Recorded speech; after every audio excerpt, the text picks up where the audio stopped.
You're watching Women of Strength TV with a purpose-driven woman who has a yearning deep in her soul to serve the world. Presented to you by Ange Wilcock, creator of Evolutionary Model of Well-Being, Mindfulness-Based Storytelling, and the Raw Woman Project, a businesswoman on a mission for every human on the earth to feel enough.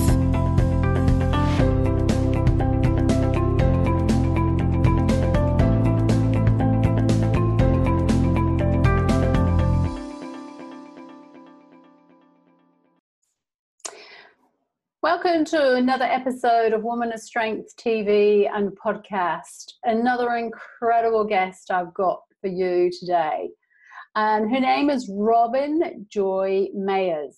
And when I was reading her bio, it was like, oh, there's something in there that really struck me. So if we get time in the interview, I'm going to ask her about it.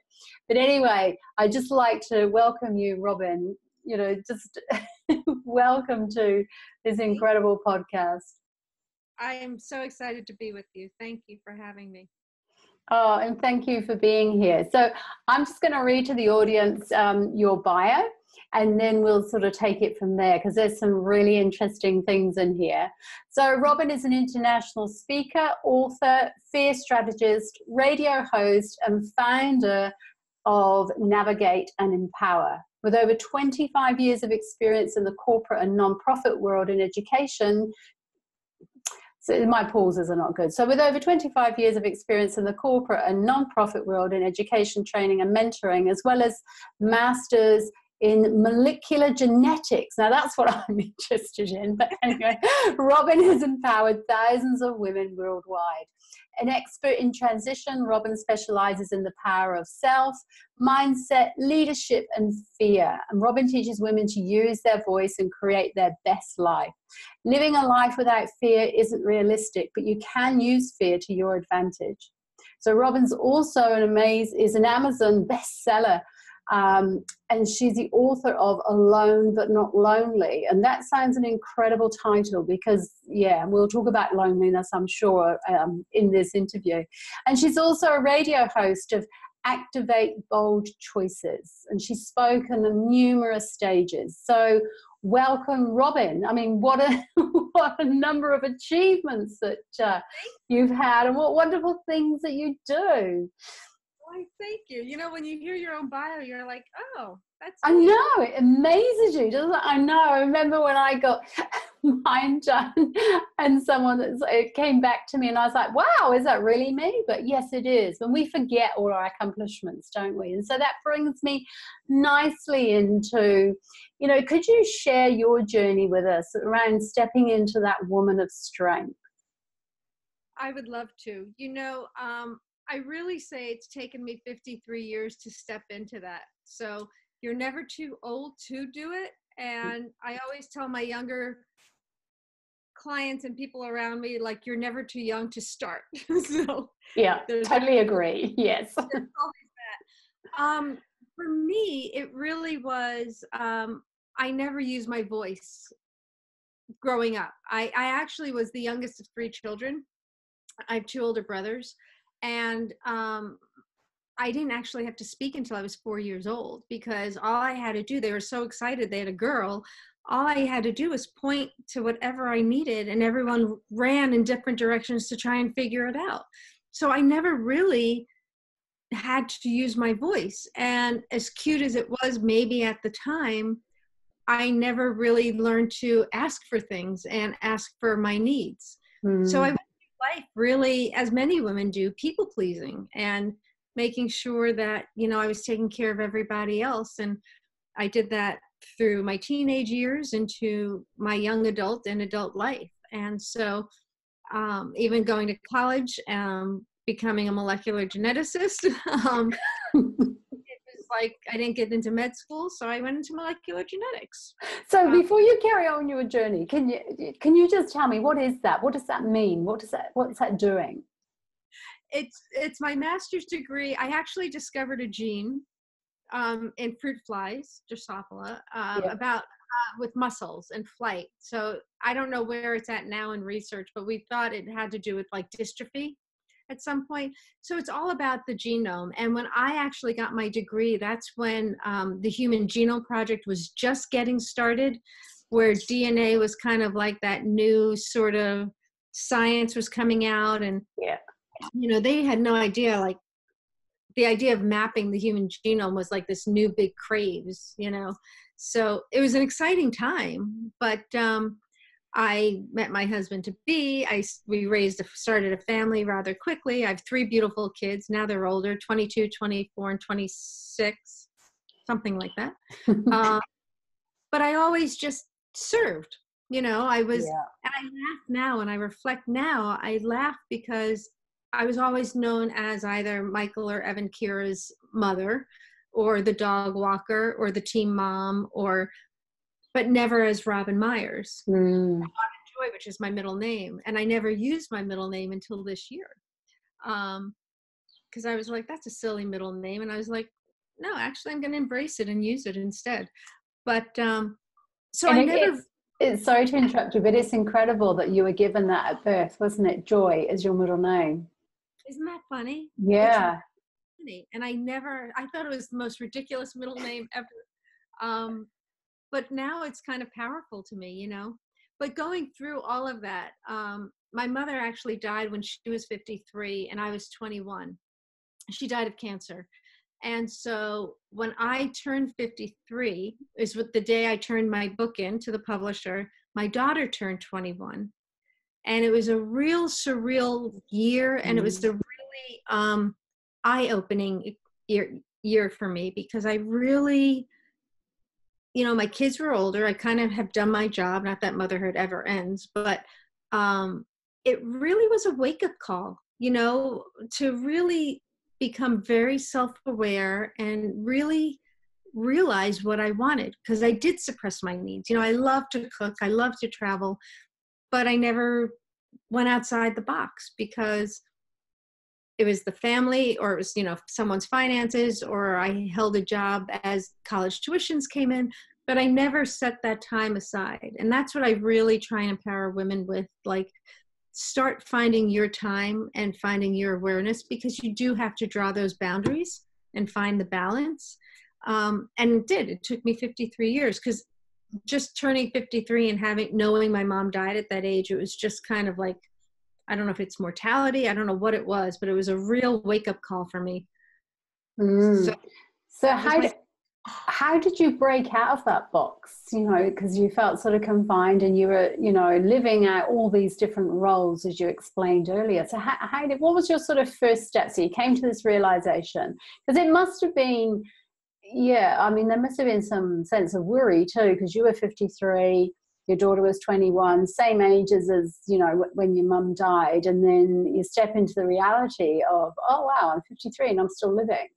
And so, so what was the first thing that you did when you came to that awareness that there's a big life out there to live?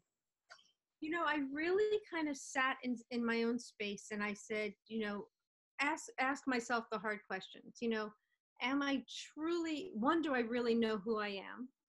And the answer was no.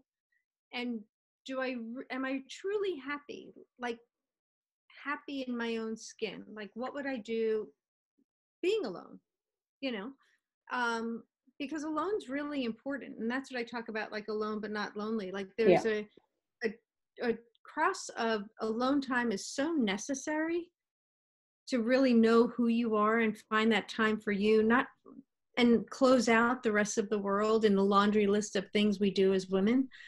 So I really started to really find my way. In between all of that, through all these jobs, I thought I had like a great job. I taught math and science because, of course, my science background for a long time. And I had this boss who was she was a woman, and she really, I think, was very narcissistic.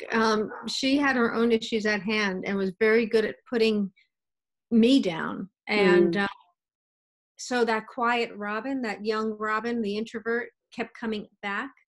And I just said, you know what, I can't do this. I have to make a choice. I'm either going to live a life or I don't have a life worth living. And so I walked in, I quit that next day from that job, which kind of stirred a lot up because obviously there was some security for the family. And I was like, I have to change. I just can't do this. So it was just baby steps, really. Yeah.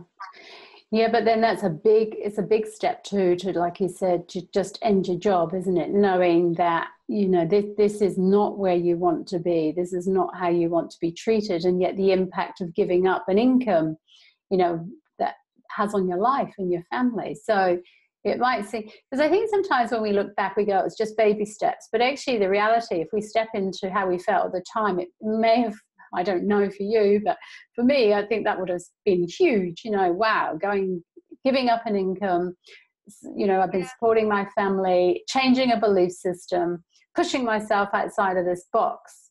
They seem like big steps. Yeah, that's true. That's true. And it's stirred up people. I mean, you know, there's people that you learn to, and it's some are family members and some are not, but those people that still support you. And then there's people that, you know, don't, because quotes, you've changed. And it's really just becoming comfortable with you. Like, you can call me selfish, but I don't think taking care of me is selfish. You know, you're with me or you're not with me, you know, you want to be here or not. And it's true. I've changed a lot. Like I woke up and I have a voice now. I love it. I love it when people say that, you know, when people go, you've changed, you know, as though it's like something's wrong. And I go, hooray, you've noticed. Wow, thanks. And they're like, what? I go, of course I've changed. You know, we're always changing. We're changing, we're evolving, we're learning, we're growing. That's what makes life interesting, isn't it? Exactly. We have to. Yeah. and nobody, who made these boxes? Nobody made these boxes for us to check. So why shouldn't we? You know, and I realized how young 53 is. I mean, I was like, that's not old at all. So I got a lot of living to do. Yeah, same as I always had this view when I was growing up. When I was like 30, I always thought by the time I reach 50, I'm going to have it all sorted. You know, life is just going to be incredible. I'm going to understand what life is all about. I'm going to have all this freedom and da-da-da-da-da-da. When I woke up on my 50th birthday, I was like, okay, no, it doesn't quite work like that. I know. No, but I'm just getting started. So and it's so funny because I talk to younger people and they're like 50. Oh my goodness, you know, and I was like, oh, you guys have no idea. Yeah. It's like the best time, like enjoy it. Yeah, and it is. I mean, like stepping into that. I mean, I'm 55. I was just 55 last week. So literally just 55. And it's been hitting 50 has been the best years of my life. Like the learning has been accelerated. It's just huge. It's massive. But I've been able to manage it and handle it. And even the times when I felt like giving up, and there has been a couple of those literally wanting to opt out. And yet something in me just kept saying, no, this is just a learning. That's all it is. You know, you're stuck in that mindset again that life is supposed to be like this and society wants you to be like this. It's just you growing. And it literally is. I mean, when you said about breaking out of that box, in my mind, I could visualize, you know, inside this cardboard box, like sometimes it feels like, and there we are, we're just bashing our way out and we're going, whoa, there's this incredible world out there. It's been waiting for me all the time. Exactly. So, and it's interesting when you say that. It's even like giving yourself the time to breathe and accept the compliments and kudos of what you've accomplished, right? Yeah. Like hearing my own, it's like, oh, I guess I did that. I used to hide from the fact, like my science degree and my middle name being Joy. And I'm actually working on a keynote about joy and like unconditional love and stuff like that. I don't know what it is yet, but just for people to really understand, to find joy, you know, to really embrace it. And it's out there, you know, it might not be the same for everybody, but it's definitely out there. And really only you can find it and only you can validate it. Like I can help you get you there, but that's a big thing that I found, and that I guess I preach more so, is that, you know, your self-worth, and no one can validate that for you. You know, there's got to be a time when you really start to recognize it and realize like you're the only one who can give it and take it, you know? Yeah. Yeah, and I think, I mean, what I love about joy is when you really are in that state and have that sense of joy, it's like you can deal with anything in the world, but there's also that happiness that you're able to share and to say, I love this and I'm great at this and I love what I do, and it's not coming from that place of ego, is it? It's coming from that place of sheer joy. You know, wow, I love my life. I love the difference I make in the world. I love the connections that I make and all of those things. And we're often told, I mean, living in New Zealand, I'm English born and bred, but I live in New Zealand and we have this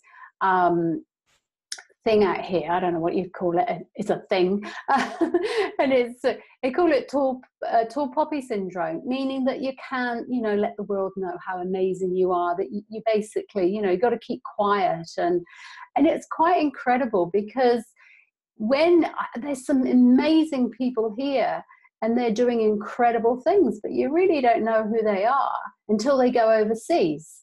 And then when they go overseas, and then they actually spread their wings and then, you know, preach their message. And then you go, wow. And it's sad that, you know, we don't do that in our own country. I mean, it's getting better. But, Right. yeah, it's just seen as culturally not appropriate to be blowing your, you know, sort of blowing your own trumpet type of thing. It's like, why not? Why can't we do that? Well, you know, I think there's such a fine line, too, that it's not selfish. And I think when people, you know, like you having this podcast and bringing people on and, you know, us starting to like collaborate and talk and get to know each other, like, why can't we collaborate? You know, Yeah. there's that, you know, and you've done and things that I can maybe bring. And, you know, I think that's what makes us all stronger is when everyone can keep bringing that. And I think it makes the world a better place, too. Absolutely. And, you know, once you step into that place of knowing that it is about collaboration, there is no competition. Competition does not exist.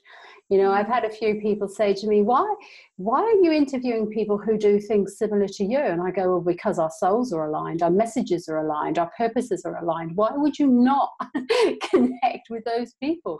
Because like you said, there's power in numbers, there's strength, there's a greater, louder, bigger message that we can give. And you know, I don't know what your mission is or your vision for the world, but mine is for everyone to feel enough, and I can't do that on my own.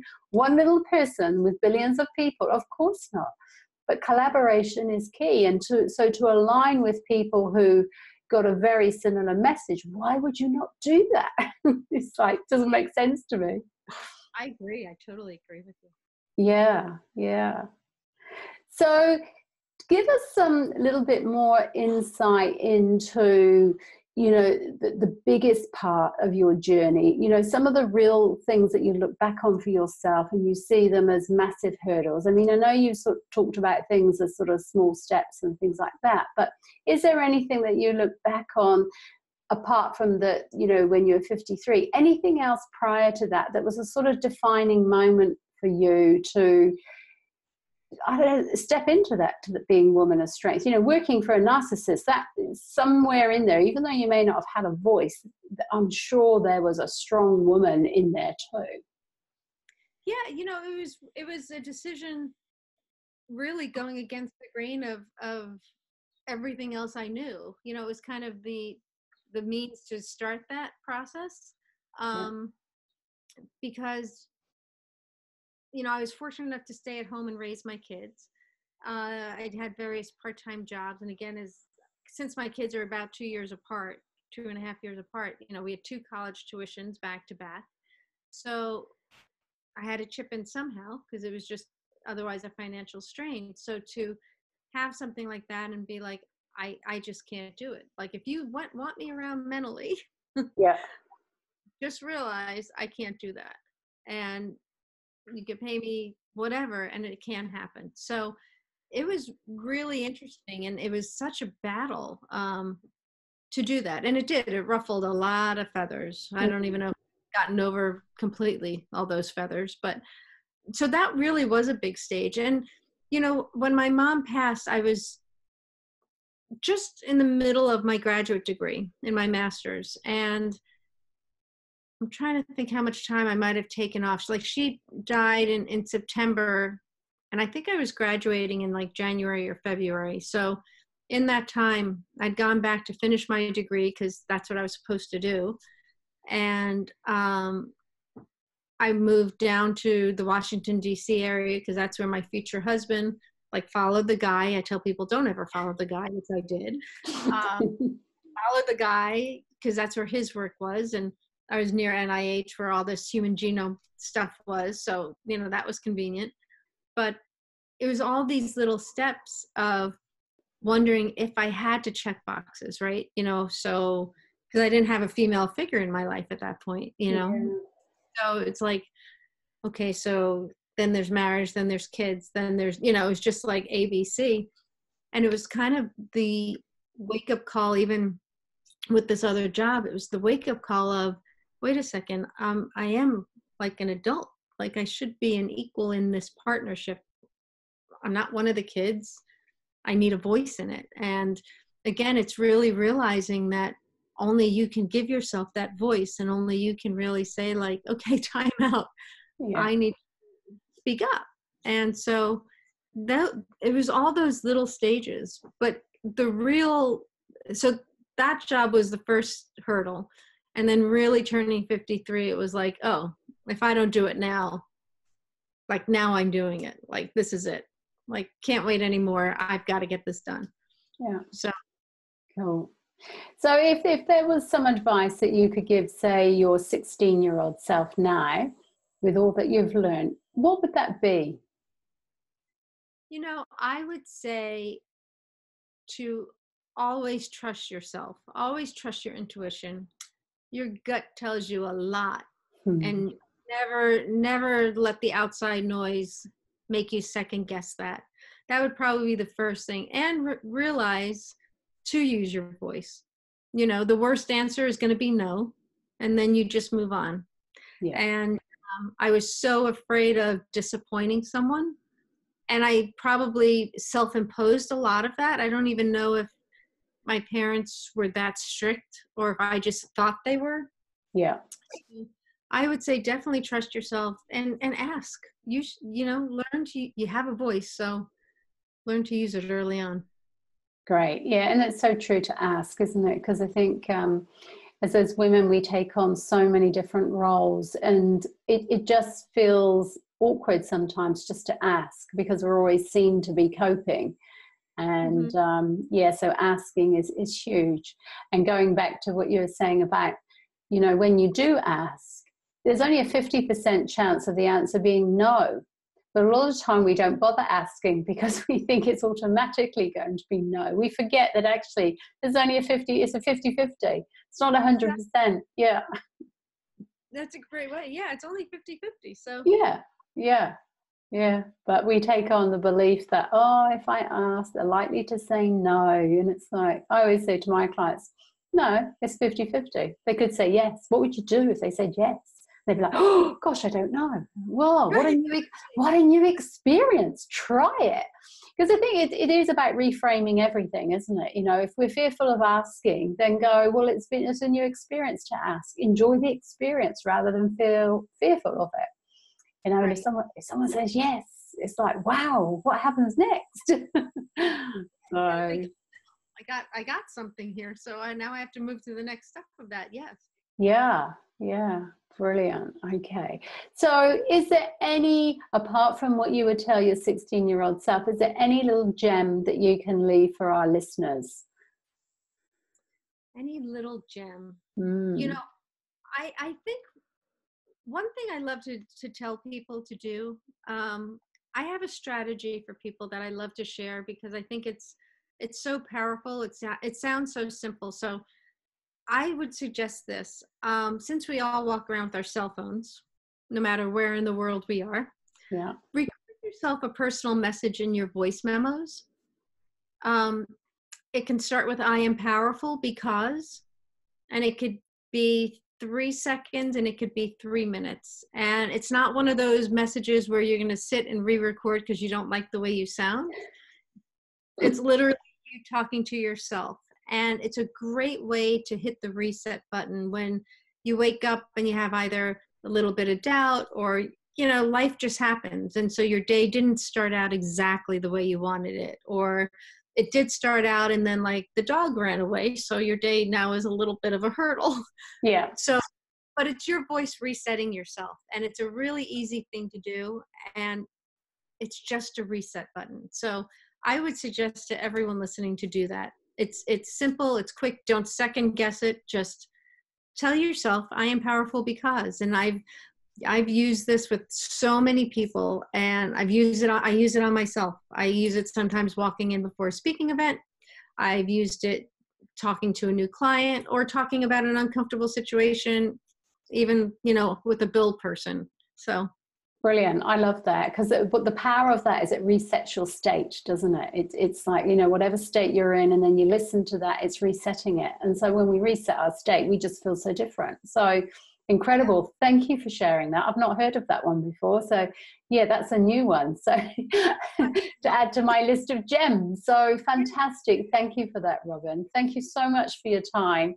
And thank you for sharing your story with us. It's quite incredible, even though, it is good to look back and think, oh, they were only small steps. But then actually when we step into it, we go, actually, they were quite significant. But because we've moved on, and we feel in a powerful position now, they do feel like small hurdles. Which, what I love about this interview is that it shows us that we can set ourselves up for the future for even bigger things. Because if you've overcome, all of those things that you've told us about, and I'm sure there's a bigger story than what you've already told us, look how powerful you are, in terms of the future you. So I love it. Thank you for sharing that. Well, thank you. I appreciate that. It's been a pleasure. Thank you.